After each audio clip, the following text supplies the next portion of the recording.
forever. There's all kinds of family. We chose this one. This is episode 340, Life in the Fast Lane, number 23. I'm Joey Lewandowski. I'm Joe, too. And without further ado, because we have so much news, so much stuff, I feel like in episode, as I say, no further ado than I do a whole fucking preamble. I feel like when we take like one extra week off, suddenly we're just like, there's so much news. And then when we're like, we have 3 weeks, just like, nothing has happened in the entire Nothing has world. happened. Not a thing and then has here, happened. There's like 9 or 10 links we have to talk about. So anyway, we got more coming up later. But let's just jump right into that sweet, Too Fast, Too Furious minute 98. You okay? Yeah. I'm great.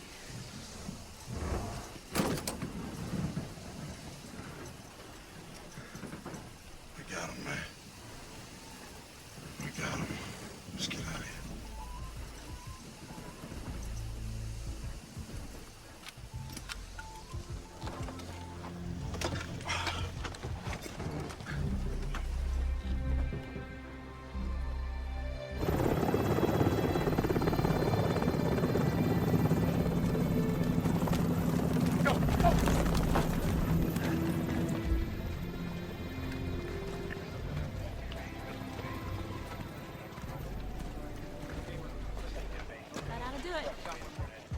So, there were 3 bags total, huh? The 3 from the boat. So we good, right?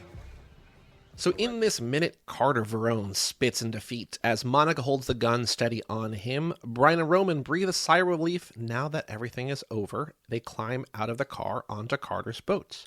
We cut to the shoreline. A helicopter hovers. U.S. Customs agent approach Carter's boat. Agent Markham walks over to Brian and Roman, who is being tended to by a medic. Markham asks about the recovered money. Roman asks about his criminal record as the minute ends. And I don't know how much more there was for you to do in this minute, but compared to the last like 6 or 7 minutes of this movie, which is basically just like Carter and Brian, Enrique Roberto, and like Monica and Carter, like that's it. It's like there's a bunch of people going on, a bunch of things happening here. There's a ton of extras, that's true. You know, sometimes we watch these minutes and we're like, you know, we're in the car. The resolution to them landing the car on the boat, it's like, captured Carter, done. That's it. 13 seconds. Get out of the boat. They're like, oh, we did it. And then just like, boom, movie over. Yeah. Mm-hmm. Yeah, like that's wild to me. That like, you know, because like how many of these times have we been like, we've been in this race for 7 minutes now, and it's just like them staring into each other's eyes. Like I have no concept of how long any of these scenes are until we do the minute. Like this doesn't feel like this should be resolved in 13 seconds. Well, that's the thing. Like we've been playing that game, which is like, okay, we have like 5 minutes of the movie left. When are they going to do the things? We're like, I don't know. Like we know that they're all going to happen. Like we know like things are. Yeah. We know what's coming, but it's like it's hard to be like, okay, so but somehow we're still going to be on the shore for another 2.5 minutes. Well, he needs to do the pockets ain't empty. I know, but it still feels like that could be in 30 seconds. You know what I mean? Like that. It feels there's too much time now left. Exactly. Yeah, that's what I'm saying. I have no gauge mentally of how long this should be. And yes, I agree.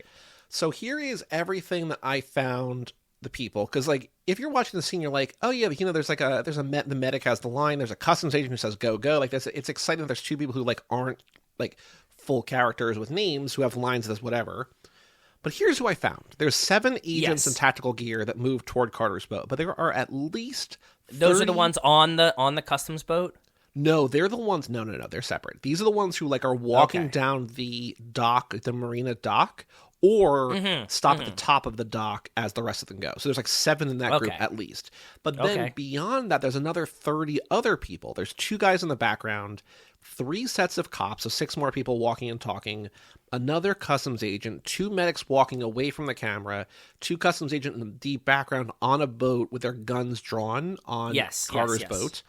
4 more cops in the background doing cop things. There's a photographer, so like some kind of journalist, I guess, there with like an old-timey kind of camera, which is kind of funny. A medic, a man in a suit walking, a woman in a pantsuit near the ambulance near 2 other men. Agent Dunn is there with another guy that I know I've seen earlier in the movie, but I forget his name. Yeah, I saw Agent Dunn for sure. My favorite guys in this scene are the 2 men behind Brian and Roman. Did you see these guys? No. There's two men. One guy crouches down like he's looking for evidence. Like the whole, like, there's never nothing, there's always something. Like, behind Brian and Roman and Markham in this scene, these two dudes are, like, extras, not mugging for the camera, but, like, one guy crouches down into, like, a squat and, like, picks up a thing and, like, looks at it. The other guy, like, looks at him, like, quizzically, and he hands the thing to the other guy, and the other guy, like, looks at it, and they, like, stand him up. Like, I'm just like, what are we doing here? You're in the literal middle of the frame. Like, what are you doing here?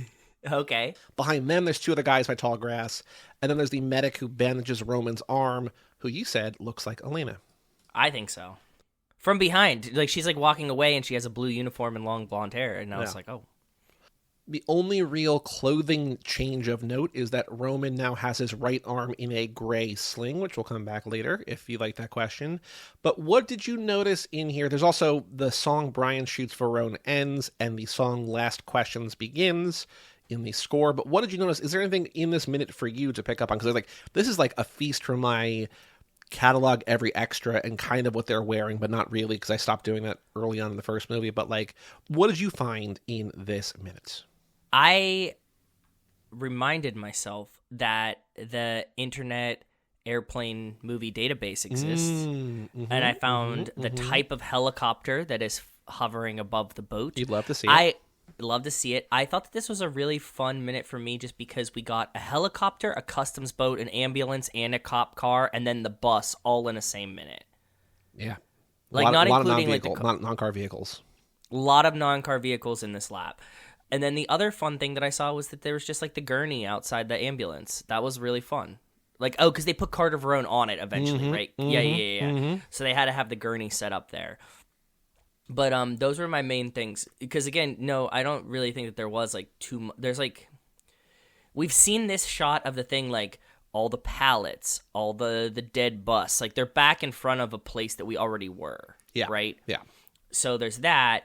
And like anything else, it's like they're still in the car on the boat for about 30 seconds. And then afterwards, it's just like swarm of extras, like you were saying. So like, no, there's not like anything specific that I found really interesting. Like I wonder, like again, we only have like 2.5 more minutes of this movie. I wonder if there's going to be anything like really weird and specific and cool for either of us to pick up on, right? Like we're going to be more extras. There might be like one of them doing weird stuff. I still love that you found because I missed like in the race war scene, like those like giant Pokemon plushies, right? Like maybe there's weirdness, who knows? But like this is the final location in the movie. We got a little bit more dialogue, but we might have like tapped out at like, I don't know. Yeah, Jimbo's. We're still at Jimbo's Shrimp Shack, yeah. But like it's not the. Yeah, I get you. You were gonna say you hinted at your question. Yeah. And I had a very similar one, so hit us with yours, and I'll tell you what I was going to say instead. My trivia question, which I think is fair, but also tough. I think it's fair. What color is the sling that holds Roman's injured right arm? Black, gray, or white? The answer is gray. We can definitively say gray. It is gray? Okay. Well, it's not black or white. Okay. I was going to ask, what arm does Roman have the sling on? I thought about that. Which one do you like better? My arm. I think I broke my arm, man. We could do a classic Too Fast, Too Forever bullshit question. What arm and what color sling? Gray sling right arm? That's what I thought too. Gray Okay, sling, good. Left arm. I already white thought sling this. Left arm, white sling right arm. All right. Yes. Sorry, guys, but fuck all you, and fuck future us too. Yeah. I think you should be blue because he's wearing like blue jeans.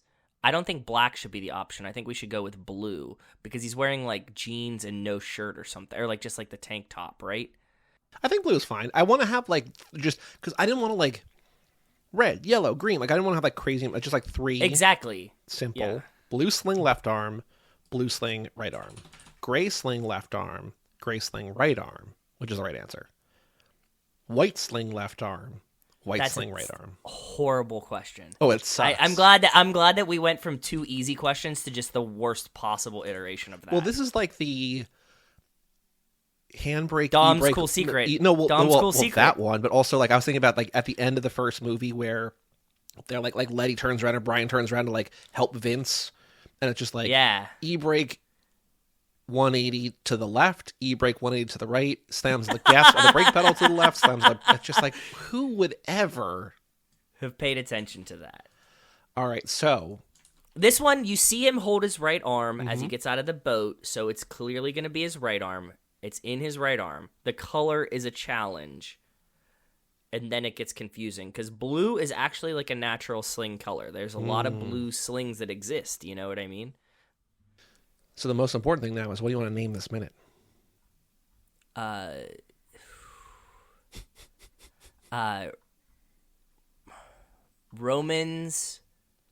Roman's Holiday? Yeah, because I was going to try to make a joke about him not being able to masturbate for a while because his arm's in a sling. Well, there's the Audrey Hepburn movie, Roman Holiday, right? But this is Roman's Holiday? Okay, that's the best. Yeah. Roman's Pleasure Holiday? I don't want to put that episode title, because it's the name of this episode, too. Roman's Holiday. Holiday. That's why I like making it weirder. I know. But okay, Roman's Holiday. Minute 98, Roman's Holiday. What color is the sling that holds Roman's injured arm, and which arm is injured? The answer, of course. Easily. Gray sling, right arm. Bingo, bango. Done. Easy. Joe, on the streets, news... before we get there, because this is going to take a while, I want to shout out our patrons. We're doing it a little bit early. Cassie Wilson, Nick Burris, Alex Ellen, and Justin Kleiman, and Brian Rodriguez of High School Slumber Party. Bonus episode with him coming out in a couple weeks. Wes Hampton, Jerry Robinson, Dan the Duke, Hayden Renato, D. Donato, Michael McGann, Lane Middleton, Lindsay Lewandowski, Nate Milton of the Kings of Sport, Jason Rainey, Tom Price, Mike Gallagher, Josh Buckley of Whole Lotta Wolves, Michael Moser, Christian Larson, Tara Newman, Aaron Willows, and Natalie Absolute, Randy Carter, Josh Goularm, and Jessica Collins, a.k.a. Montez. Thank you all for supporting us at the $5 a month level or above. We will do more information about the Patreon in a little bit when we get to the Patreon portion. But, Joe, there's so much news to talk about. Have you seen anything? I know that ReactionRocket just tweeted something at us that I will get to. That's what I was reading, but yes, go ahead. But is there anything else you remember seeing from the last couple of weeks? Because we recorded a week early because I went to Vegas for work. Yes. So there's an extra week in between. But is there anything else you remember that you have seen since we last No, start saying them. I'm sure I do, and I'll keep my thoughts in as we go. Not really news, but watching sports, which is like the only time all year that like I watch commercials. Yes. Jordana Brewster's in the general commercial with Shaq? Yeah. That's a wild pairing. I know. I like it. I love it, though. Yeah, I like Shaq. I bet Shaq's a ton of fun. And she's drifting, basically, right? She's driving the car. Yep. I think that was in like the last, I think that was a last Super Bowl commercial. I think we talked about it then. Or like she was in a commercial with Shaq for the general at the last Super Bowl. Interesting. Okay. So here, there's a bunch of things. Some of this might overlap. Some of it might not. I don't know. There is a thing, and maybe this is a site that ReactionRocket reads. I don't know. But there's this thing called the In Snyder. The guy's last name is Snyder. And he's got the site called the In Snyder. So this is from January 12th. So 3 weeks ago. What's the latest with the Fast and Furious franchise? Oh, no. It's behind a fucking paywall. Hold on. Hang on. Can I get a free trial? There's no free trial. Oh, the Insider. Damn. Hold on. Snyder got you locked out. I got a paywall jumper and it doesn't work either. All right, skipping the Insider. We'll come back to it. But around that same time, January 10th, Fast and Furious director breaks his silence on sudden Fast 10 departure. Oh, no, I didn't hear this. Tell me about Director it. Justin Lin has spoken about his shocking departure from Fast 10 almost 2 years after he left the production. Oh, that makes sense. It was 2 years. Damn, dude. It feels like it wasn't that long ago, but I guess they had to make the fucking movie and then it came out, so yeah. So there was the Josh Horowitz as the podcast Happy, Sad, Confused. He had Justin Lin on there. They talked about the thing. Here's what Justin Lin said, quote, I look back now, it's like a year and a half. There's nothing but love for the cast. Okay. The cast. Everyone jokes about family. That's how I feel. It's a crazy business. Being able to go through 15 to 18 years with a group of people and be able to grow together, it's very special. The studio's been nothing but trusting. It means everything to me. Whether I like it or not, I'm going to be linked to this franchise. Even when I was away between 6 and 9, I was rooting for it. There's nothing but positivity. Whatever drama, I'm kind of bummed it had to be out in the public. I'd rather have the characters speak for the franchise. Whatever happened, it shouldn't be important. I was there. Whatever they needed, whatever Louis Leterrier or anybody, I just want to be supportive. I think that's the spirit of the situation. Overall, that's important to me. It doesn't say a lot, but he kind of alludes to, like, everything you heard was probably true. And yeah, that's why I left. And I like the cast. Later that week, reports Fast and Furious 11 will go, quote, back to basics. This is fucking unbelievable to me. I read villain, this one. Smaller budget. Yeah, smaller budget makes sense. So, like, the back to basics thing, if they're framing, they're like, we're cutting the budget for you guys by a lot because you fucking exploded the last one by firing Justin Lin the week into the shooting. That makes sense. But going back to basics is impossible. They can't do that. So this is based on the report from the In Snyder. Yes. So this is the thing that we got paywalled, but comicbook.com picked it up. Okay. The next Fast and Furious film is Vin Diesel's last ride as Dominic Toretto, according to new reports. Okay. Jeff Snyder reports the longtime star who has steered the Fast franchise as a producer will return for the, quote, back to basics sequel to last summer's Fast 10. The, quote, lean and mean Fast 11 is reportedly described as a throwback to the original and will focus on one big heister race rather than another globe-trotting adventure for the Fast family, quote, one last job for Diesel's Toretto. Joey, how is that fucking possible when they ended on a dam exploding? Like, there's no, like, what, so they just get out of the dam and they're like, you know what? DVD players The next movie again. opens up with Vin, with Dom, yawning out of bed. I had the we just skip it. Dream. Oh, that would be awesome. It would suck I think that's actually so the best. hard. That would be the best iteration of this. That he wakes up next to Little B. He's napping on the couch. Little B's in front of him. He was like, "You'll never guess where I thought we were." And like it rewinds to like 1327. Yeah, and they're just at home, safe.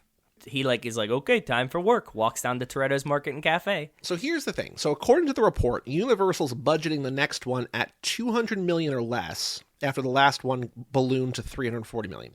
$200 million dollars is a lot of still money. more than almost every other movie that's ever been made in the history of movies. Yes. So it's not small, it's just smaller. Yeah, they weren't increasing the budget, that's for sure. I knew that they weren't going to do that. Jeff Snyder, also reports the final film may opt for a new villain rather than bring back Momoa's Dante Reyes, who is out for revenge against Toretto's crew. The latest entry ended on a cliffhanger as Dante trapped Dom and his son, Little Brian, at the bottom of a dam rigged with explosives. In June, Universal announced a new Fast and Furious movie starring Dwayne Johnson, written by Chris Morgan. Despite their famed feud, Johnson and Diesel will both produce the untitled Interquel, which is the first time I've ever seen that word, which is not 11 or 12. It's been described as, quote, a bridging chapter between 10 and 11. According to reporting, Diesel is not expected to be in the side chapter, but other Fast actors will join Johnson. Okay, I like that. For those who don't know, Vin Diesel wrote an Instagram post, Fast X was just part 1. Know that part 2 is going to be an effort from our Fast family and studio like you have never seen. Back to basics. Sounds like that's what he's planning on. So that's when he announced April 4th, 2025 for, I guess, that movie. Unclear. Who knows? There's still more reports we're going to get to. But this is saying basically the TLDR, smaller budget, but still a big budget. Yes. Smaller story, not a global story. Maybe no Dante. None of that makes any sense. Nope, not to me. This sounds like BS. Yeah. I don't think any of this can be possible. Like it just can't be possible. About 10 days later, Jason Momoa gives surprising Fast and Furious 11 update, quote, that's probably a ways off. Well, I mean, they still haven't written or shot the Hobbs interquel yet. Right. So, yes. Somebody asked me, like, one of my friends was like, are we getting a new Fast and the Furious movie this summer? I was like, fuck no. Between the writer's strike and them having the Hobbs movie coming out in between, like, we're looking at, like, 3 years, 4 minimum. So Variety interviews Momoa.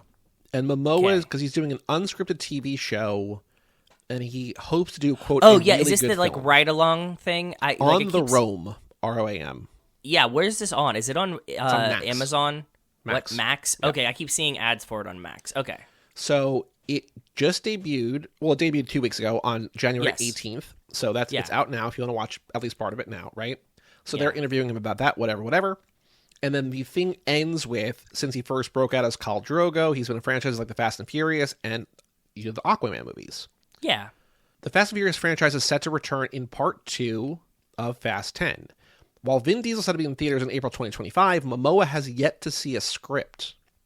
Quote, yeah, no shit. I put out my ideas and we'll see where it goes, but that's probably a ways off. It'll be fun to do. It's fun playing the villain. It's wonderful to play the villain. That's how the thing ends. It's just like, hey, what's going on with that movie? It's like, I don't know. I haven't seen the script. And there's other people just like, oh my God. Like Screen Rant is just like, we can write an article based on this one quote.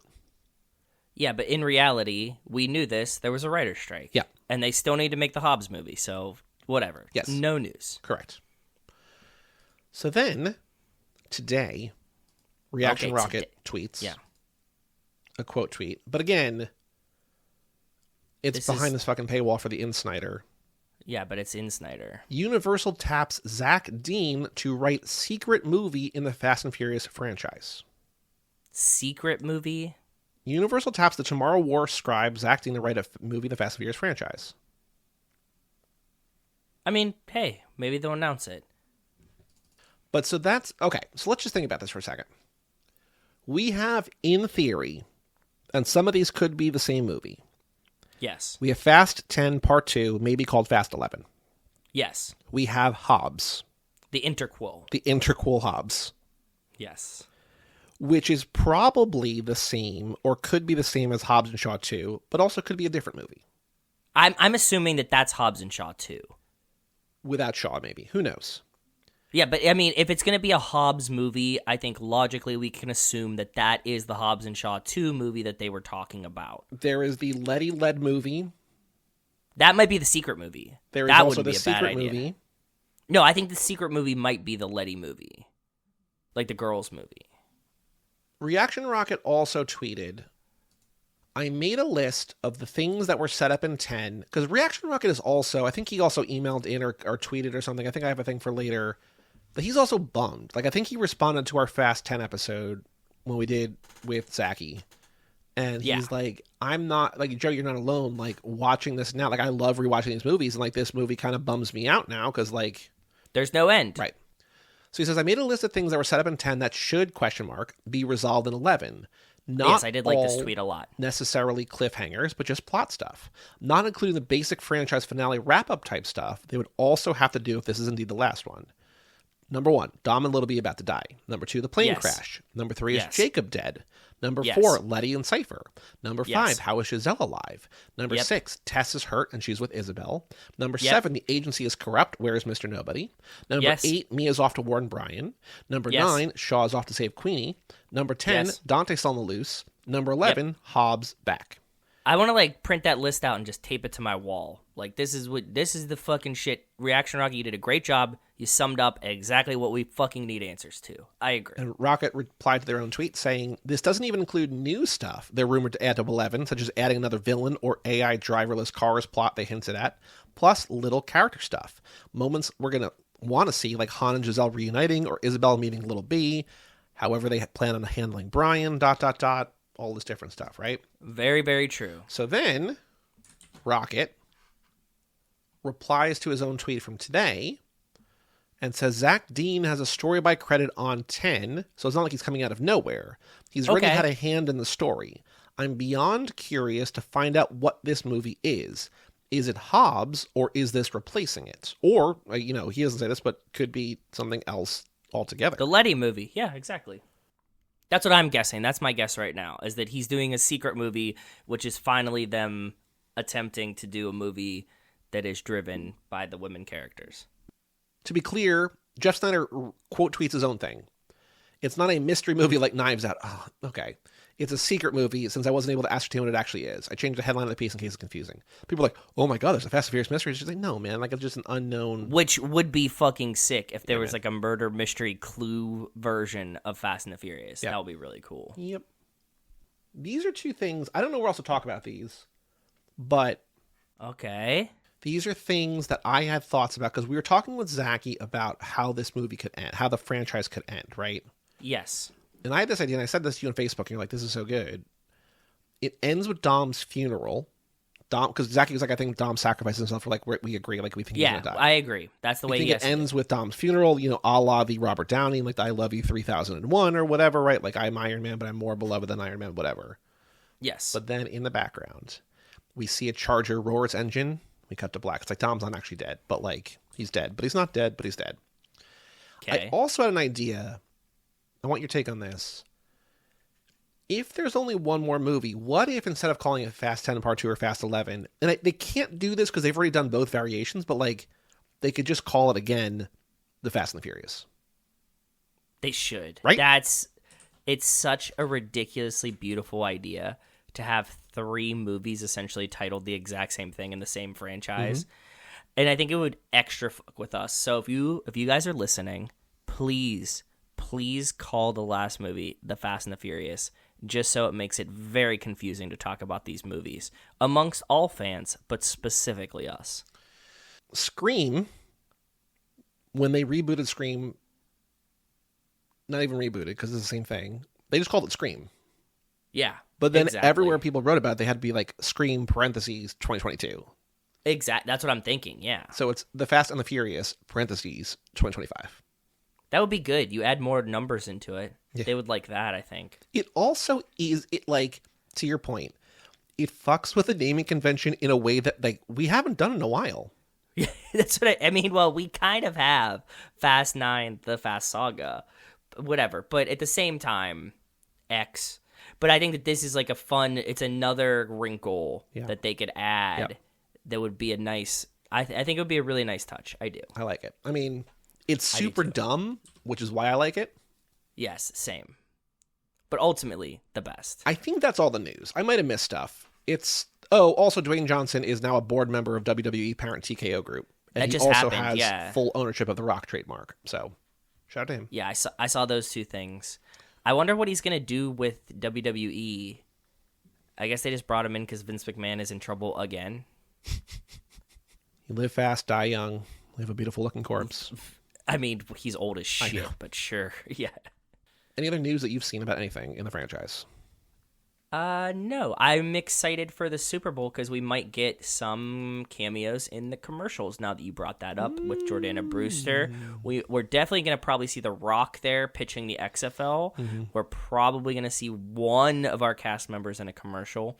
I was watching the Today Show this morning, and in spite of all of their Taylor Swift coverage, which they must do every morning for me, they were talking about what commercials they're going to be this year, and a lot of companies are like pulling out of Super Bowl commercials. Like there's not going to be a Ford one this year, but there's going to be like a very exciting DoorDash one. So like I'm curious now. Interesting. It seems like we're going to take a weird turn here. Oh, that's what it was, Joey. Which is part of my giant conspiracy, is that they were talking about Taylor Swift, and they were saying that the commercials this year are going to be geared towards teen girls, knowing that teen girls are watching the Super Bowl for Taylor Swift. So, like, we probably going to get a Stanley Cups commercial, something dumb. It'll be interesting to watch. Cool. Joe, a very important question for you. Is Dwayne Johnson in the Interquel? I love that word. I'm so glad you read that word. Is Dwayne Johnson in Fast 11 2? Is Dwayne Johnson in the Interquel? No, can you just say, is Dwayne Johnson Interquel? Because it kind of sounds like integral. Is Dwayne Johnson Interquel? He's Interquel. I don't want to. This is my like OCD. I don't want to change the way that we're doing this, but like the name of this episode should be the Interquel. But we have to. It's Roman's Holiday. It should be. Can we please call it the Interquel? Roman's Holiday. I like it. Or the Interquel. That's much better. Okay. Thank you. Plus, it's more complicated. It's more confusing. Yeah, it doesn't make any sense. You have to listen to the episode. Roman's Holiday, the Interquel. Roman's Holiday or the Interquel. Okay. No, not or, but just : the Interquel. You know, that's what I want. Semicolon, the Interquel. No colon. Colon? Okay. I mean, it could be. A semicolon would also like be grammatically correct. It would mean something completely different, but like, it could also work. Yeah. Anyway, next up, episode 4 of Icons Unearthed, title, A Heist. A heist? Question mark. A heist? Joe, who's our sponsor? This episode of Icons Unearthed is brought to you by You Dig New York. Safe digging starts here. Shout out to You Dig New York. Universal breaks the mold in Fast 5 with bigger and better stunts, international locations, and one of Hollywood's biggest stars. Would the franchise's new direction pay off? Spoiler, yep. Off the rip, based on what you said, one of the coolest things I learned this episode was Vin Diesel pretty much just tweeting, hey, who should be in the Fast and the Furious? It was Facebook, but yes. Mm-hmm. On Facebook, and somebody being like, The Rock. And he's like, sounds good. Yep. And, like, that's how The Rock is in these movies. Because we always say that, like... They're listening to the fans. Yeah, like, Vin and Justin Lin were always, like, the most fan-friendly creators we've ever seen. And that just firmly puts the stamp in that category. So this episode, I was kind of like... The first episode of the show was really, really good. And then with each episode that goes on, I'm just like... and this one, it seems like there's kind of filler sometimes. Well, because like it's to the point where just like these movies are successful. Yes, yeah. And like this movie doesn't seem like this episode in particular about Fast 5 doesn't seem to be about like drama or like whatever with Fast 5. It's just like it was just like the production of Fast. It's 5. like it was this essentially is a guy like, who they hired in Brazil to like who like bribed officials and like they interview him for like 3 minutes. I'm like, we don't need this. There were some cool things that I learned, but yes, I agree with you. This was a lot of like, this could have been a DVD extra on Fast 5. Yep. You know what I mean? Like this could have been like a background, like make behind the scenes. I think it's very funny that this episode starts with like, for the first time ever, they're planning more than one movie ahead. It's just like, I did find this very funny too. Been. I have that in my notes.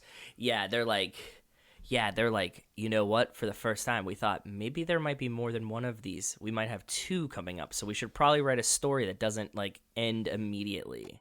This is kind of this series makes it seem like Icons Unearthed makes Fast and Furious feel like the little franchise that could, because at the end they're like, when they have such rave test reviews and has such a huge box office, blah blah blah, we'll get there. They're like, oh, Universal finally realized they might have a franchise, which is a very weird thing to say considering this is the 5th movie. And it's like, yeah, but like the first one's not intended to be a franchise. The second one, the star of the movie is like, I don't want to do that. Third one's supposed to be like a straight to DVD one. And then the fourth one's just like, do people still care about this? So like, we've talked about this a lot, obviously, but it's wild to be like, we put out 5 movies and finally Universal's like, there might be money in these. It's like, idiot, you've made 5 movies. Yeah, and $1 billion already. Yeah. I found it interesting. Chris Morgan, again, this is kind of funny where it's like all these people are like artists of the highest caliber. They're like, this is the Godfather. This is like our Kurosawa. He's just like, this is going to be our Butch Cassidy and Sundance Kid. I'm just like, okay, so just a heist movie? Like, that's just what you're... Yes. Yeah, that's exactly what he did. I did really appreciate that was the inspiration for 5. And he's like, yeah, we're going to do a train and we're going to do the thing. So there is, I learned, another timeline shift that wasn't actually in movies, but it was supposed to be. But they were like, originally... Yes. The opening to this movie was going to take place before Tokyo Drift. Then the credits happen. The rest is after Tokyo Drift. And then when Fast 5 comes out, they're like, oh, I guess that doesn't work. So it was all after Tokyo Drift? Or before Tokyo Drift, I guess? Yes, yeah. And the guy at the end, when they're like talking about like them straight up copying Marvel's like credit scene. Yes. And they're like, when they do the Letty reveal, the guy says, quote, it felt a little disrespectful to what we did in the 4th movie. And there's like a long pause. He's like, but also kind of exciting. But it's just like, all these people are just like, we're trying to tell stories. And like, none of these future movies respect what we're doing here. It's funny to see these people just be like, it kind of sucks. But in the same sense, like, they're going to make $1 billion of these movies, and you might not be here next time, bud. Yeah. So I don't give a fuck. We're making more of these. Mm-hmm. Get on the train or get off of it. I respect it. Vin's like, I'm driving this ship. I make the decisions. Deal. I don't care about your little story that you told in my movie. Yep. Han is cool. He's back. Uh-huh. Always choose cool. Yep. Speaking of always choosing cool, it felt very on brand for they were like, we got everybody back, but one of them was hard to find. And it was Tyrese was like, hey, I was a star of 2. I'm not going to be a supporting character. They're like, shut up. Yes, you are. He's like, all right. And he's like, I met Vin. And what does he call him? Do you remember what he says? I don't remember. He says, when I met Vin, I knew he was an alpha. Oh, right. Yes. And I was like, of course you would say that, you dumb fuck. My favorite moment this episode, aside from maybe the Facebook post, Okay. was the way they describe Hobbs. And they're like, this is like an all-time great character introduction. I'm like, no, it's not. It's fine. It's a totally normal, like, you're a military man. Like, it's a tough... No, yeah. They made it out to be like, this is like the biggest reveal you've ever seen. And it's like, no. It's just like, I mean, it's a cool intro. We like Thunderwear. We like that. Mm-hmm. I like that. But I don't think that this was a they sell it as more monumental right. than like, it this is like absolutely one of the finest examples of a character introduction in the history of cinema. Just like, no, he's a tough, cool guy who like doesn't take shit. Like, it's an appropriate intro, but it's not like a legendary intro. Yeah, I don't think so either. They were describing Hobbs, and they're like, traditionally, the villain, like the cops were like these, like, very Scrawny dudes. wordsmithy, like, calling people by their last names or whatever, blah, blah, blah, blah, Yeah. blah. And then they have Bilkins say a quote. So to me, this episode is basically saying they had Bilkins, and now they have Hobbs. But I've never thought about, like, Hobbs as a replacement for Bilkins. And it is. But the show is like, oh no, Hobbs replaced Bilkins. Yeah.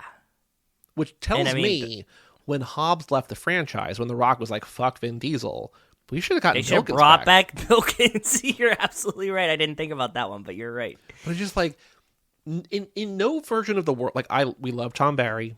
Please be on the show. We love him. Like, he's so good. He's in all these, like, interviews Segments. he's doing. Yep. Yeah. But in no version of the world, I don't even think he would be like, oh, like, I'm the same kind of character as Hobbs. Like, because Tom Barry, like, Bilkins is not like the antagonist. He's just a guy. No, he's just a cop. Mm-hmm. Yeah.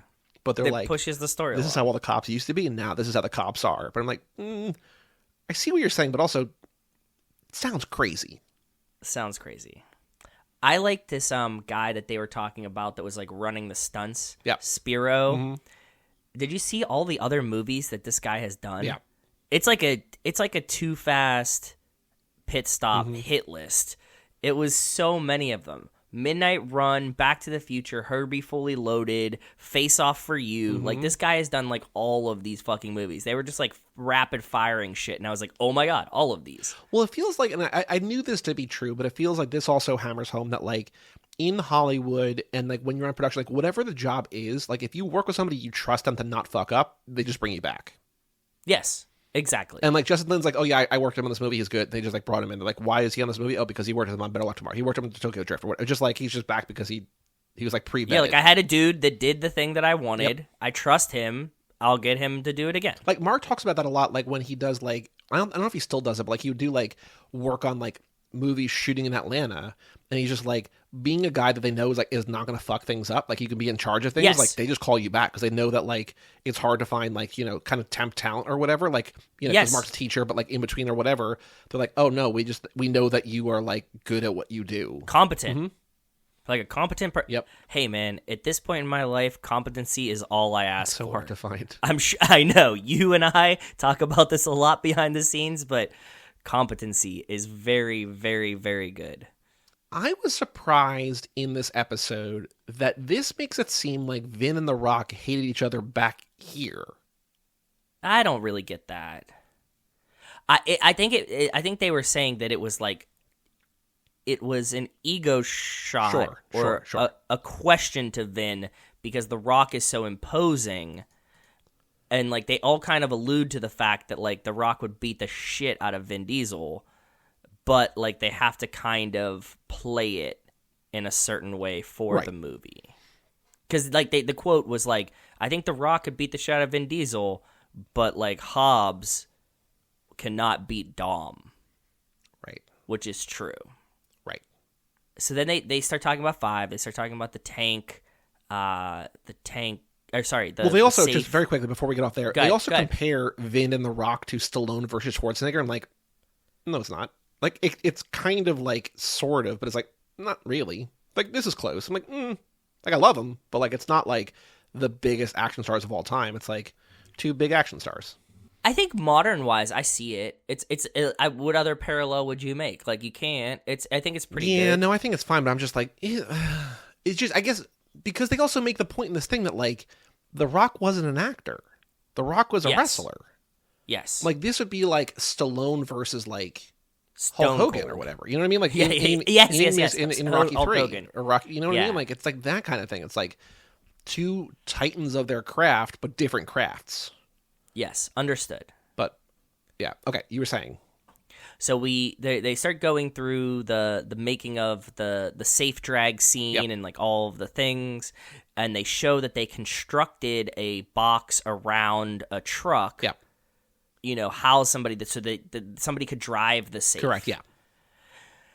And they say like, oh, you know, like the best stunt driver that we ever had was this guy, and he still bitches that it was so hot in Puerto Rico in this truck that day. He starts going, and as someone that works in a lab, he's like, so it was very hot in the truck, so we started filling it with dry ice. Yep. Mm-hmm. And I'm like, oh, no, I know exactly what's going to happen. And he's like, yeah, the dude passed out because, it's CO2. It's carbon dioxide. We're not going to – he's just going to pass out. And I was like, nobody on the set took, like, the most basic chemistry ever to be like, this isn't a good idea. Let's not do that one. No. You know, like, for all the options you could do. But again, to what you keep saying, you keep quoting between whatever and cool, choose cool. They're like, you know what's really fucking cool? Dry ice. But, like, where did they even get a bunch of dry ice in Puerto Rico? And they were like, we have all this dry ice. Cool, dump that into the... What? Why? I don't know. It makes no sense. I will... My only other note, I think, for this episode is they're talking about... Again, they were talking about, like, in the Tokyo Drift one, about how they made the drifting sounds, but here they were talking about how, like, drawing inspiration or whatever, like, making sounds in this movie, too, like the safe being dragged around or whatever. And I'm sure you've seen on Twitter, it's an account that I love. He's been going crazy lately, but make it sports, where it just, like, it's a photo of a sports thing happening, and then this guy... And they've interviewed him, and it's just like he's not using AI, he's not looking things up. And it's like paintings all in his memory. That look just like it. Yeah. And he just, like, tweets them side by side, and it's amazing. It's so good. But this sound editor kind of did that here too, because he's just like, I was looking for the sound and I couldn't find the sound, and I went home and I'm like, wait a minute. The snowplows New York. in Rochester have a certain sound. Yeah. And he's like, I got it. But it's just like, to me, it's just like these guys who have like this catalog of gift. Like, useless this shit, gift. but like figured out a way to do with it, something to do with it. Yes. Amazing. It's incredible. I think I have like two more things that I really liked in this episode. Yep. Like they bring in this woman editor that they're talking about, and they're like, what kind of scenes did you like get to edit? And she's like one of the main, she's like, well, in this movie, one of the scenes I got to edit was like there were a lot more like heartfelt, touching scenes. And they cut immediately to, I remember everything about my father. But not that line. It's that scene, but not the line. They don't put the line in there. No, he says it. No, he's like, my father. Oh, yeah, he says my father. Because like later at the end, like when he finishes You're right, that speech, yes, he says it. But like I was just like... But he says, we get one father in this episode. Yeah. And then lastly, the thing that I liked about this episode, one last Tyrese quote. Which is when he's talking about that, you know... He shot the whole movie and said, this is lame. I sound corny. I need to change all of my lines. And Justin Lin goes, okay. And the quote was, ultimately, I tend to work my way into making things better. Sure. Like Tyrese patting himself on the back for making Fast 5 a great movie because he wanted to use more authentic lines for his character in Fast 5 sounds right about like something Tyrese would do. Like I think what's good about or interesting or whatever about like worthwhile about watching the show, even though I like sort of each episode less, is that it does one of two things. It either like shows me more Tyrese. Well, it either like shows us something that we never knew before, or confirms something we already knew was true. It's like Tyrese is insane. They don't know what they're doing. They're making up as they go along. Pretty much, Vin just pulls the audience. Yeah, it just pulls the audience for things that he wants. Yes, I agree. We're getting many confirmations here that we can use as facts whenever we have debates with someone later. That will be like, do you think, like, you know, like, they have this planned. And we're like, actually, they probably don't. They don't really. Seems like every single person that works on these movies is like, yeah, we didn't know what the fuck was happening. And we changed a bunch of shit at the end, and that's what we got. So the next episode of Icons Unearthed is about 6 and 7. It's I guess mostly about 7. I might gloss over 6 because it's about Paul dying. It's called something about like, what is it, like losing someone or death? It is called A Death in the Family. A Death in the Family. Yeah, that's the title was. The next two seem to both be about like moving on from Paul. It's like the next one is about Paul dying, and then the next one is like the finale of the 6th episode is like where they go from there, and also the Vin versus The Rock feud. So makes sense.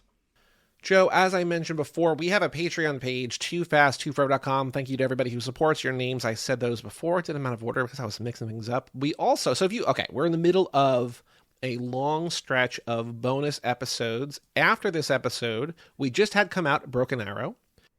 Yes. The next episode our patrons are going to get is Pacific Rim, which is very exciting. But that is 2 of at least 6 weeks in a row of getting a bonus episode on Monday morning. So, toofast2forever.com, even $1 a month gets you in the door. We're up to 51, 52. We just recorded our 52nd, which is going to be the one after Pacific Rim. Ooh. 52 episodes that will never be in the main feed. So if you want even more of this dumb show, toofast2forever.com. After dark. We also have an email address, family@cageclub.me. Joe, we have a handful of things to read. So first off... Oh, yes. Cool. Which post was this? So Patreon does not. So Passenger 57, Jerry Robinson commented, I've been waiting on you guys to cover this movie, one of my top 5 of all time. So Jerry, I hope we did it justice. I hope we did it justice. Yeah. Seriously, brother. I liked it. Randy Carter. Yeah? I forgot about this. So on the F9 Lap 13 episode, he comments, because again, we were like, Randy, you crazy. Yeah. He also joined the Discord, and the Discord is like, Randy, you're crazy. Yeah, which is very insane to think that like usually, hey, you've heard it. Mm-hmm. Every single poll Joey puts out on the Patreon is a tie, and unanimously everybody told Randy, you're crazy. This is an insane situation. So Randy comments on the episode, and he just says, you only have to ignore one line of dialogue for 1989 to make sense. Not a million things, as you allude to, I will die on this hill. So I commented. He came in the Discord and defended himself again. Yes. But I replied back, we'll see you in hell. And then he commented back saying, I'll keep a light on for you. Perfect. I like that you're a good sport, Randy. Thank you. You know that this is obviously all out of love. We then did the Christmas Chronicles Part 2. Aaron Willozen commented on that, saying, these 2 movies have become some of my go-to fun movies for the holidays. Well, cool. Very happy about that. They're fun. They are fun. We made a sale. Someone bought a Brian Super shirt. So someone out there who's listening to this, because again, you're not buying the shirt if you don't listen to the show, bought the shirt. Let us know who you are. Yeah, thanks. Right in. Alex Ellenen writes in there's a couple longer ones I'm saving for a little bit. He says, podcast rec. I know it's been mentioned in the Discord, but I'm making a recommendation for a podcast, Car Stories, with Sung Kang and Amelia Hartford. Specifically the first episode with Peter Brown, who was the sound guy for the Fast films all the way back to Tokyo Drift. He talks about the process for collecting sounds of engines and balancing them, and brings clips you can pinpoint in the movies. Pretty cool. I wonder if that's the guy they interview in Icons. It is. It is. Cool. Yeah. Mike Gallier comments on his Patreon bonus episode pick of Broken Arrow, saying, yes, been looking forward to this. So, Mike, I hope you enjoy that. Yeah, thank you, Mike, for supporting us too, bud. Appreciate you. Jeff. Mystery solved. Jeff C. writes in, I'm still here. Hello again. Wanted to write in now after completing my 2nd lap. I did an updated ranking. So we have Jeff's shout out Jeff. What's rankings. Up, Jeff? There are 11 movies on his ranking. So I'm going to clear... Okay, let's see here. So from the bottom up, in last place, he has The Fate of the Furious. Okay. Which was 10th, so it fell 1. Okay. In 10th now is Fast 9, F9, which was 9th. Okay. In 9th place, Tokyo Drift went up 2, though. It's on the rise. Okay. Number 8 is Furious 7, which was the same place. Yeah. Number 7 was Fast 10, which fell 2 spots from 5 to 7. I like Fast 10. Yeah. Also, speaking of ReactionRocket earlier, ReactionRocket put out a poll, F9 or Fast 10, make your pick, and Fast 10 won 3-1. Resoundingly. It was overwhelming. Resounding. I voted, Fast 10 for me always. Yep. Jeff's number 6 is Too Fast, Too Furious, went up number 1. Went up one ranking. Number 5 is Fast and Furious number 4, which fell 2 places. Okay. Number 4, as it was last time, was The Fast and the Furious. Okay. Moving up 3 spots from 6 to 3, Hobbs and Shaw. Wow. Big jump. And then flip-flopping at the top, he formerly had Fast 5 in second place, Fast 5 up to number 1, and 6 went from 1 to 2. But those two are still his top 2, 1 and 2, Fast 5, and Fast and Furious 6. There you go. Jeff says, have you seen D and Diesel? It's a half hour of Vin playing Dungeons and Dragons on YouTube. I think Wes sent this a while ago. I watched part of it. I don't remember, but it was a long time ago at this point. But yes, I do remember this. He says, I also have a theory. The head of Eteon is Mitch Wilkinson, Ed Harris's character from National Treasure 2. He made off with some gold, but he wasn't content with simply being rich. He wants to live forever and rule the world, so why not invest in cyborg tech? It's logical enough, and I don't expect either franchise is going to offer a real answer, so why not? Also, Ben Gates' mom is Queenie Shaw's identical cousin. See, everything fits. I love this idea because it opens up the possibility of Nicolas Cage being in the franchise as Ben Gates. Take it. Yeah. And he says, Jeff, P.S., I bought a T-shirt. So that's the shirt. That was the shirt. Thank you, Jeff, Thank for you, Jeff. writing in and telling us you bought a T-shirt. Appreciate so it's like, why you. won't these people tell us? Oh, Jeff did. did. He already did. Yeah. Cool. Okay. We have 2 longer emails. One from... Ooh. I thought that was Alex Ellen. But hold on. We'll get there. First up from Aaron Willosen. Subject line, Fastiverse. Expanded? ? Okay. Hey, family. Aaron. Small up, Aaron? hiatus. Life happens. Just spent the last 5 days completely catching up on everything you put out since before Halloween. Whoa. What, did you do nothing but listen to Fast and Nothing but to time, man. Fast for 5 days? I'm so sorry. Although if for it was you. Halloween to New Year's, that's like 8 or 9 episodes. They're only about an hour long each. We didn't do a lot of bonus episodes. Like, it's not crazy. I mean, it's a lot. It's still a lot, but it's not like It's too much. I don't want to listen to myself that long. Also, as a brand new user of Discord, I think it's very cool we get to interact with you guys. Feels neat to have that Thank kind you. of access to you both and the other patrons. Well, glad you enjoy. Family, bro, family, all here. Did you see Tara make the fucking Rice Krispie treats the other day? It's amazing. I was like, this is incredible. Thank you so much for just peeking inside my weird brain. My dessert recommendations, I think, are on point. You remember the first time you met Larson, you went to my going away party, you brought those, and everybody's just like, They're... wait, you can make Rice Krispie treats with other cereal? You're like, yeah.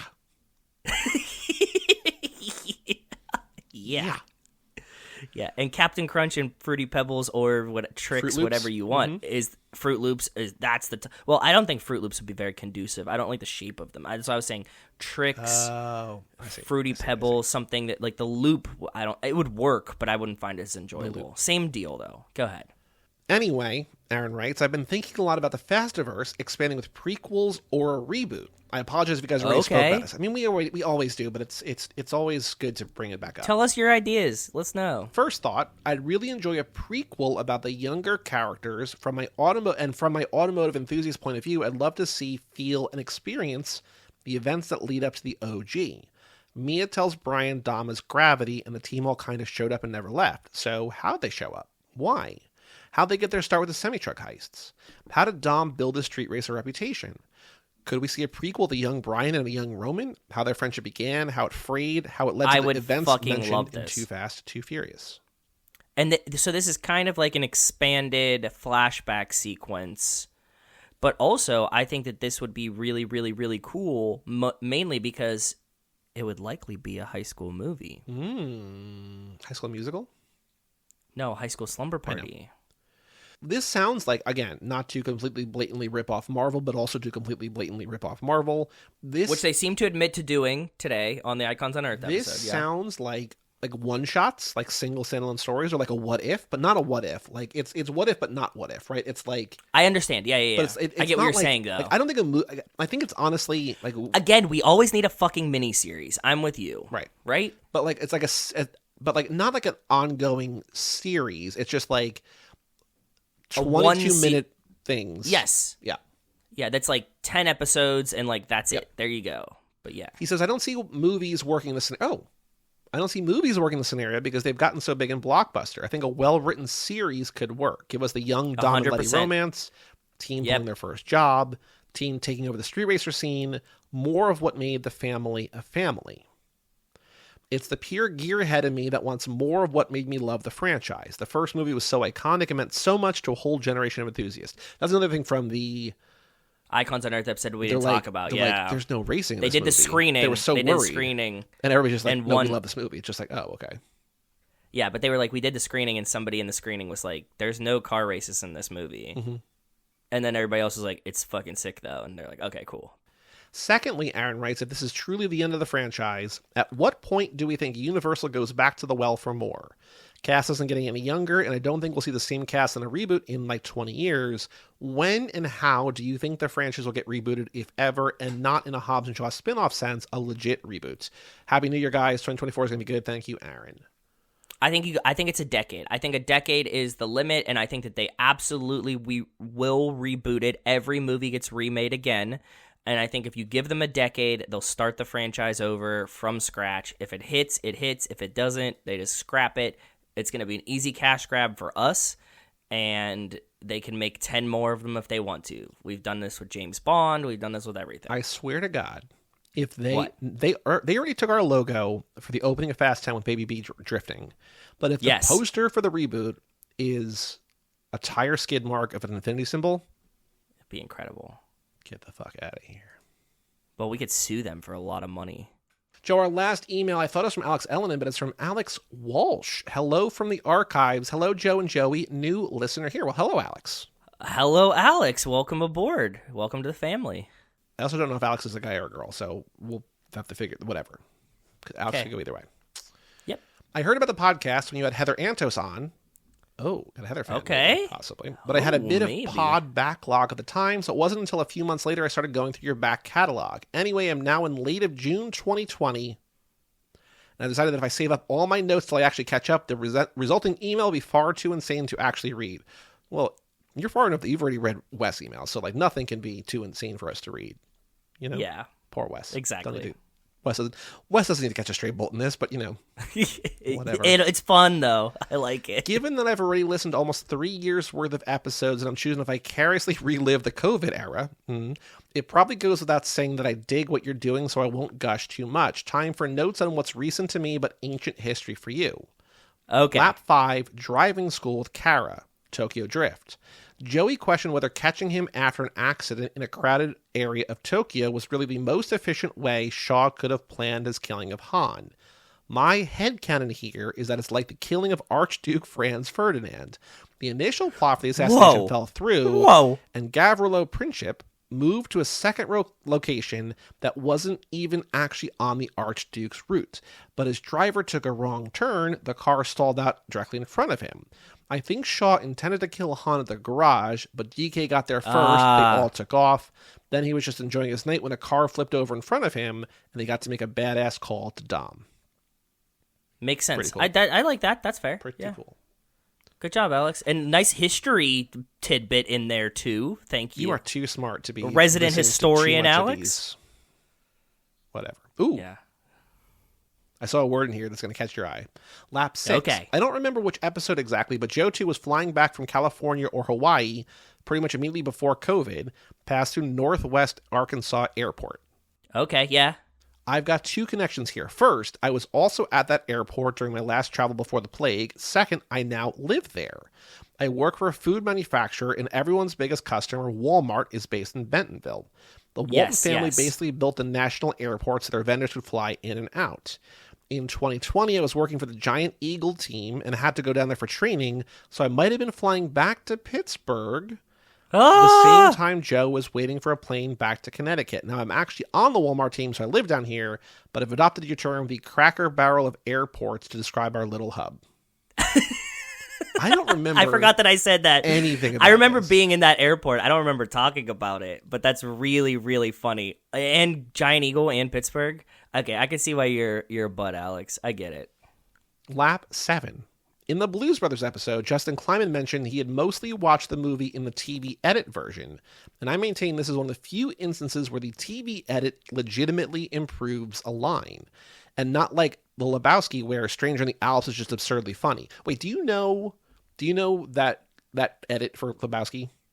I don't, because I've only seen it when I've watched it, and I guess I've watched it on Comedy Central, but I've never picked up on it. So there's an Tell me edit about where it. John Goodman says to Steve Buscemi, "That's what happened when you fuck a stranger in the ass, Donnie." Right? Okay, yes. On TV, they change it to, "That's what happens when you meet a stranger in the Alps, Donnie." Okay. Phoebe Bridgers' first album is called "Stranger in the Alps." Ah, which is okay. very I like funny. that. Very funny. Very So funny. I didn't know well about played. the edit until that. I'm like, what does this title mean? And I'm like, oh, okay. Makes sense. Okay. He says in Blues Brothers, when Elwood reveals he hasn't actually kept in touch with the band, he tells Jake, quote, "I took the liberty of bullshitting you." The edit replaces it with bamboozling. You haven't lived until you heard Dan Aykroyd guiltily deliver the phrase, "I took the liberty of bamboozling you."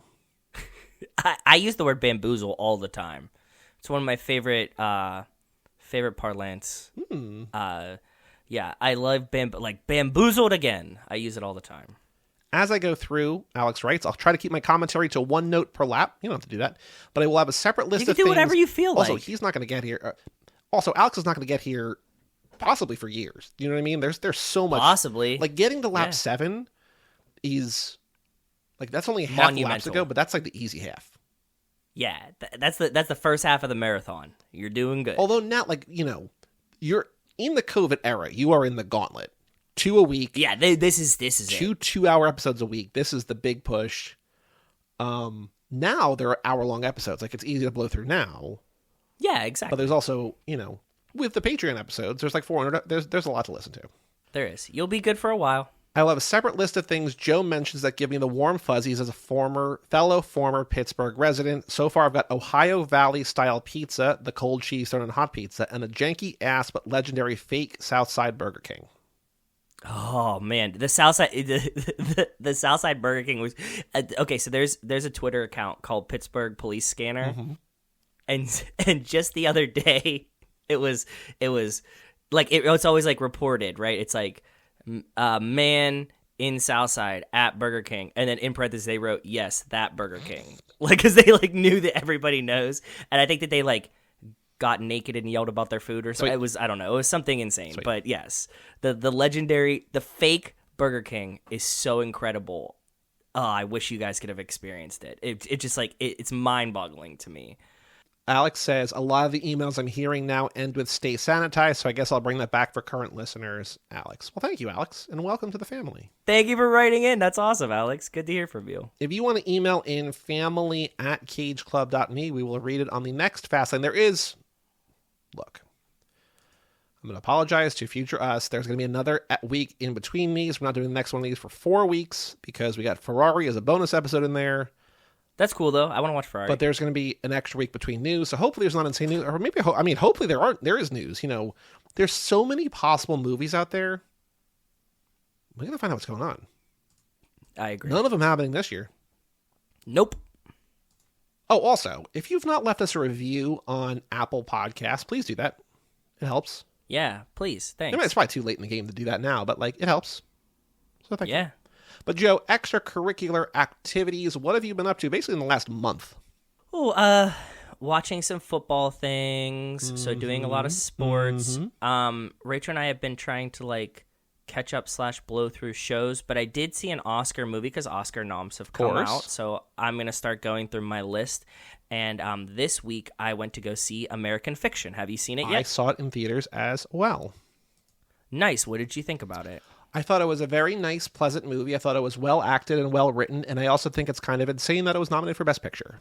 Oh, really? I thought it was really funny. I found it very funny and enjoyable. You're right. It's probably kind of insane that it's nominated for Best Picture. Like, I don't think it's bad at like, all. I just think that like No. this is like they're saying this is one of the 10 best movies of the year, and it's like it's good. Yeah. I like it. Everybody's good in Yeah, it. it's fun. I think it's very well written. I think it's very enjoyable. I think it's very funny. I also think it's very sad at times. But I don't think it's one of the 10 best movies of the year. We were convinced in the theater that you would hate this movie. Why? I don't know. Just feels like a movie that Joey would hate. No, I liked it a lot. There was nothing about it that I Good. didn't like. Okay. It was just stuff that I was just like, because I think that the trailer also sells it as this is all about him writing a book. Okay. Oh, I didn't know that. That's an interesting thing. I don't watch trailers, but I also like haven't been like looking away from trailers. Like I'll just sort of like half soak them in. And so Sure. the whole trailer for this movie sells it as This guy guy writes a book. high-level books. No one wants to buy them. He writes like a fake bullshit book that like based on the one that Issa Rae writes, and people go crazy for it. Okay. And that's what the whole trailer's about. And the trailer's very funny. Yes. The movie's like 40% that.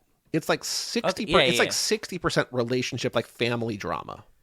Yes. That's I not actually anything really at like all. the relationship Yeah. dynamics. Who Weekly I thought they spent were like a very good part of it. 40 minutes talking about this movie. And they're like, this might be the best depiction of like siblings in a movie ever. Yes, I agree. I think so a lot. Because they were like, every movie either makes it so simple or so like they're either like love or hate. And like, this is like they both at the same time. Like it's complex in a way that feels real. Yes, exactly. Yeah. Yes, I agree. That's the perfect way to put it and the greatest sentiment of it. So how many of the 10 Best Picture have you seen? You saw Barbenheimer. It's not many. Yeah, Barbenheimer is not many. Okay. That's it. Yeah, I'm going to start cranking now. It's go time. Yeah, you have like a month. Yeah, exactly. I'll get them done. But other than that, nothing super crazy. You always put me on the spot. I can never remember what I did in a month. You start talking, and I'll throw in my stuff as I go. I Go always ahead. put you on the spot for a segment we do in literally every one of these episodes. I know, but now you put it at the end. Like at least when it was at the beginning, I could be like, okay, I'm going in. I'm gonna do the thing, and oh my god, Nope. this guy. Yep. Go ahead, continue. I'll interject my fun times as you go. I went to CES, which was exhausting, but it was cool. There was not a super ton of stuff out there that was very cool. But while I was in Las Vegas, I went to the Sphere. That's very cool, dude. Tell me all about it, because we haven't really talked about it yet. Tell me all about the Sphere. If you don't know what it is, it's a giant sphere-shaped building that is inside has a massive, sort of like an IMAX in the round screen. Yeah, in Pittsburgh in the Science Center we had the Omnimax Theater, and it was a curved. It was essentially half of a sphere that went around you. So U2, I think, opened it. They've done concerts, like they play there. They have like background visuals. I think the NHL is doing their draft there, which is kind of cool. Are they? Uh-huh. Oh, I didn't know that. That's cool. There's other stuff, but what we saw was Darren Aronofsky, who directed Mother and Pi and Requiem for a Dream and Noah and a bunch of movies, made this thing called Postcards from Earth. And it's exactly what I thought it was going to be. It's 50 minutes long, so it's just under an hour. And it is basically the best version ever made of a Blu-ray demo disc. The story is a very on-the-nose sci-fi story about how humans are ruining Earth, and it's about two astronauts going to another planet to, like, restart civilization because, like, we fucked everything up, but, like, isn't Earth beautiful? And it's, like, very corny, very on-the-nose.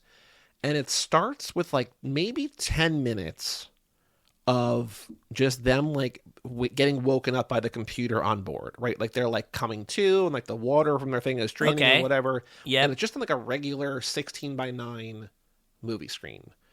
And I'm like, this can't be it, but like this kind of sucks. I'm like, this is like weird because like tickets are expensive. Like tickets are like $170 plus tax. Like it's insane. That's like bonkers. You can get in like I think probably like early show times or shitty seats or whatever for like $70. Like they're like tickets from 70, but still $70 for like an hour long thing is expensive. Yes, yeah, very expensive. And then there's a part, and maybe this is kind of spoilers, but not really. And also like, you have to see it out there, so like unless you're in Vegas, you're not gonna see this. The computer, like the voiceover is like telling them about Earth and like reminding them of like their mission or whatever, and they zoom. You see Earth from outer space. And the camera pushes in on Earth. And as it does, Earth fills the entire fucking room. And it's like... insane.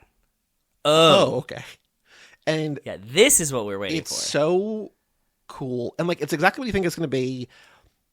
What I thought was the best part is when the camera stays still, it feels like you're in a place. Yeah. It's awesome. When the camera's moving, it's like, oh, we're watching a movie. But, like, they're just, like, stationary in front of, like, you know, a bunch of people doing a thing. You're like, you're in this room. It's unbelievable.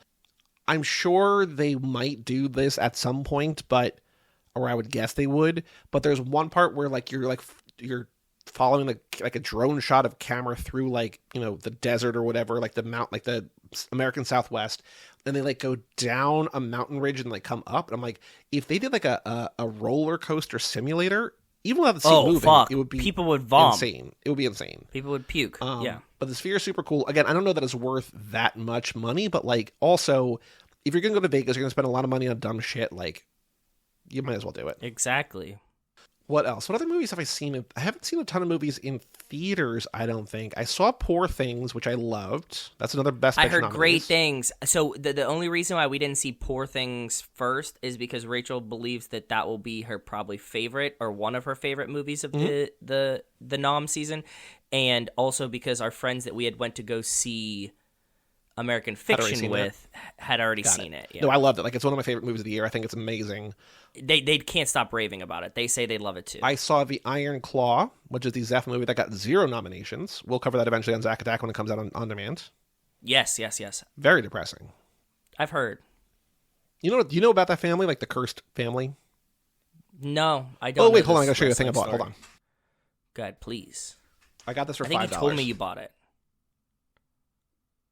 This is so much fun to just stare at all of Joey's DVDs. Are you ready? Yes. For $5 from A24. What'd you get? It's a foam finger, but it is the Iron Claw. That's really cool. I like that a lot. $5, can't beat that. $5, it says A24 on it. Awesome. Yeah, very cool. What else did I see in theaters? I saw... Oh, I got one. What? You know what we started watching is this game show called The Floor. Okay? Not The Floor is Lava, but just The Floor? I think it's called The Floor. Let me look. I will also say that Margaret and I watched Anatomy of a Fall, which is another Best Picture nominee. She loved it. I thought it was really good, but like I think this might be one of your like of the movies might be your least favorite. Oh, okay. I think because it's a 2.5 hour long like courtroom drama kind of, and it's just like okay. It's I think it's really good. I think again like it's one that like our film club picked, and a lot of people are just like, I love this, so good, and people are just like, I think it's fine. Like I think I'm between those two. Like I think it's kind of like I don't know if I would nominate this for Best Picture, but I think it's like really well done. I think it's very interesting, but I don't know. Didn't like I wasn't just like, oh my god, you know what I mean? So I'm watching this show called The Floor. The Floor. It's on Fox and I think maybe Hulu, I guess, right? Yeah. Whatever. I forget where I'm watching it. And it's Rob Lowe, and he's the host. And what happens is everybody picks their expert category. Okay, so like yours would be like being annoying, and mine would be being handsome. Wow. And unlike other things, I've actually heard those insults on the air. Won't catch that one on the edit. So. No, so they'll pick like the dumbest shit ever. Like somebody will be like bugs or something, right? They spin the wheel, they pick a person on the floor. There's like 100 of them, and you 1v1 the person in their category. Mm-hmm. You know, you could pick anybody that's touching you. Okay, so like you could pick like somebody might be cars, somebody might be bugs, somebody might be high school movies, whatever. Doesn't matter. You 1v1 them. They like show you pictures. You guess. Whoever gets the most right, or there's time, whatever, doesn't fucking matter. Whoever gets the most right, whatever, they win. If you beat this person, you assume their expert category. Okay. Or so like now you are bugs, and you might not know anything about bugs. Like if they challenge you and lose, like you get theirs, is what it is. So it becomes really wild, really fast. And you just like walk around the board, you connect the most dots, and then you're just playing the game that's like that dot game that you just like the most blocks wins type situation. So like you want to challenge the person that has the biggest thing, but they might be like really fucking bad at dogs or something like that. It's a lot of fun. It's stupid. Watch it drunk. That's what I've been up to. The Floor. Go ahead. The Floor with Rob Lowe. Oh. Okay, also on that note, I'm over Rob Lowe. He's had a run of being handsome. I'm done with it. I've said this to Rachel. I was like, he's been too handsome for too long. It's unfair. He needs to go. I hope he can just retire or, you know, mysteriously disappear. Right. But either one of those things is fine by me because he's had a good run. Let him out. Go ahead. Let him out. Continue. I finished The Curse. Did you guys watch The Curse more, or did you bail on The Curse? The Nathan Fielder. We're on like episode 3. I'm not. So I need to be in the right headspace for The Curse. I think we've talked about this. You finished it. Is it worth finishing? Yeah. Okay. The thing is, like, I need to toe the line between being intoxicated enough and not too intoxicated. I kind of brute forced my way through it. Okay. And it was worth it in the end, but I'm just like, so if you don't know what The Curse is, The Curse was on Showtime. Paramount Plus or Showtime. It's a show created by Nathan Fielder and Benny Safdie, who should never have let their brains be put together. The world should have not let these two combine brains. They star in the show with Emma Stone, and it's a sort of a parody, a dark parody of an HGTV show called Flipanthropy, where they like.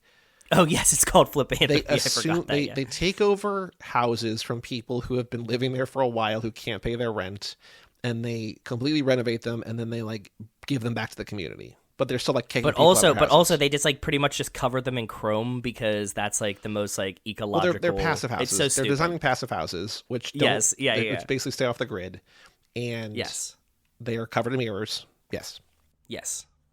It's closer to like Twin Peaks: The Return than anything I've ever seen, where it's not about what's happening, but how it's happening, and it's capturing a mood and a vibe and a feeling.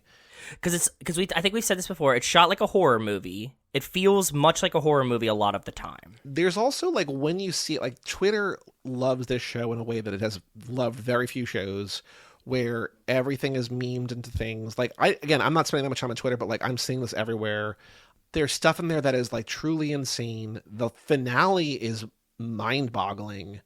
You have to know that like maybe about half of the show doesn't pay off.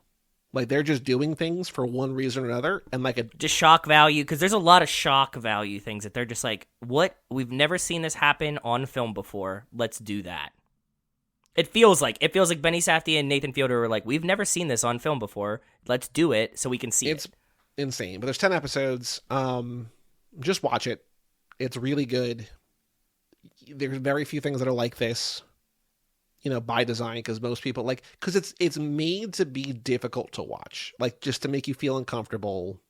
It is. That's why I say like I have to be in the right headspace to like, because in episodes are hard. Yeah. Like it's hard to watch multiple episodes at a time. Well, I did like one, and then like I just got busy with other stuff, and I did like one a day for 3 days, and then I watched like 6 in like 30 hours. I'm just like, I'm gonna finish the show. Okay, cool. Strong recommend. I also played 2 video games in January, because we're at the end of January now. It's going to come out in February. I played Solar Ash, which is a Game Pass game, which is pretty good. I also played this game called Inscription, which started on Steam and now is on PS5, on PlayStation Plus.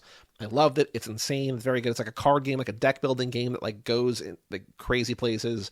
It was a stronger, I think a lot of sites had it as a game of the year when it came out like a handful of years ago. Fun. Okay. But the same way that I'm doing with I'm doing the same thing this year with TV shows and video games, where I curated like a list of things that I really want to watch or I really want to play, but I don't know what to pick for them, and I just randomize that list and I just do whatever the random thing says. So like that's how I got Solar Ash, that's how I got Inscription. I'm going to start Shadow of the Colossus, which is a lot of people's like favorite game of all time, like a PS4 game that's been, a PS3 game that got remastered on PS4 that I'm playing on PS5, whatever. And the same thing with the TV shows. Like I'm working my way through now Copenhagen Cowboy, which is Nicholas Winding Refn show from Netflix last year, which I love him. Fun.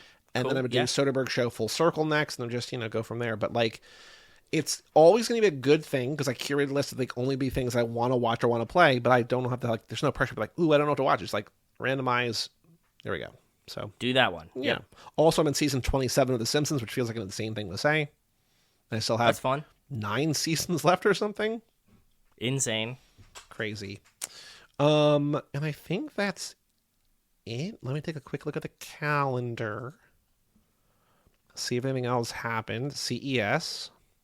Pretty boring life. If you want the real live updates, like seeing the sweater that Rachel made me, join the Discord. You don't even have to be a patron, but you can join the Discord and see the pictures of the sweater that Rachel made for me. Very true. It's pretty cool. Email family@cageclub.me, and we will give you access to the Discord. Yeah. Also, just email in family@cageclub.me, let us know, and we'll read on the next Life of the Fast Lane, which again is going to be in 4 weeks, because we have between now and then Tune-Up, Ferrari, then we kick off lap 14 with the Fast and the Furious. Oh, fuck. Then Predator, then Fast Lane. So Fast Lane's not going to be for 5 weeks. Ugh. Okay. It's fine. We're fine. We're good. It's good. We're good. I'm not going to remember anything I fucking did anyways. Doesn't matter. It doesn't matter. You're also going to be like, why are you putting me on the spot? I promise. I can guarantee it that will happen. But if you want to join the Patreon, again, we have Broken Arrow episode out now. Pacific Rim coming out very soon. Actually, by the time you listen to this on the main feed, it will already be out. So go to toofast2forever.com. But Joe, any final thoughts about anything else we talked about tonight? Stay warm. Stay sanitized. Stay sanitized. Sometimes I do lust for another lockdown. That's my thought of today. I think that I've had enough time with people now that I'm like, you know what? It was probably better off when we didn't have to see them too often. Well, hopefully it's not a global pandemic that kills millions of people to give you a lockdown. I know. I said just a. Did you hear me? No. I said a lockdown. I did not say a pandemic. I didn't say anything to harm anyone. I just said I'm overseeing people, and I would enjoy not seeing them anymore. It's fair. For all things lockdown, you got to. I can't even transition into my usual ending spiel. For all things Too Fast, Too Forever, go to cageclub.me, facebook.com/TooFastTooForever, or at TooFastTooForever, and all the socials, including top 10 most downloaded app, Threads. Oh. We're on Threads. We don't do anything on Threads. Email us, family@cageclub.me. Thank you to everybody who wrote in, especially new listener Alex. Thank you. Thank you for that. Now we have 2 Alexes. Also, 2 Alexes from the Rust Belt, because Alex Eleanor from Ohio, this Alex from Pittsburgh, now in Arkansas. Amen. Yeah. He's at the Cracker Barrel. He's at the combination Cracker Barrel Taco Bell. So in the Das Racist Taco Bell Pizza Hut, what would be the combination Cracker Barrel what? Like, what's like a sister restaurant that's not the same thing, but like would be paired with it? What would Cracker Barrels... Like a Boston Market, but that's too similar. I was going to say like Hardee's. Ooh. It has to be like Carl's Jr. and Cracker Barrel. That's like too... Although, do they have the same clientele? Yeah. You think? I think so. Okay. Check out our Patreon page at TooFastTooForever.com and our store at cageclub.me/shop. Again, thank you, Jeff, for buying the shirt. And come back next week for the tune-up Lap 13, in which Josh and Michael will join us to announce their theme that they sponsored for Lap 14. I'm Joey Lewandowski. I'm Joe, too. And we will tell you all about it when we see you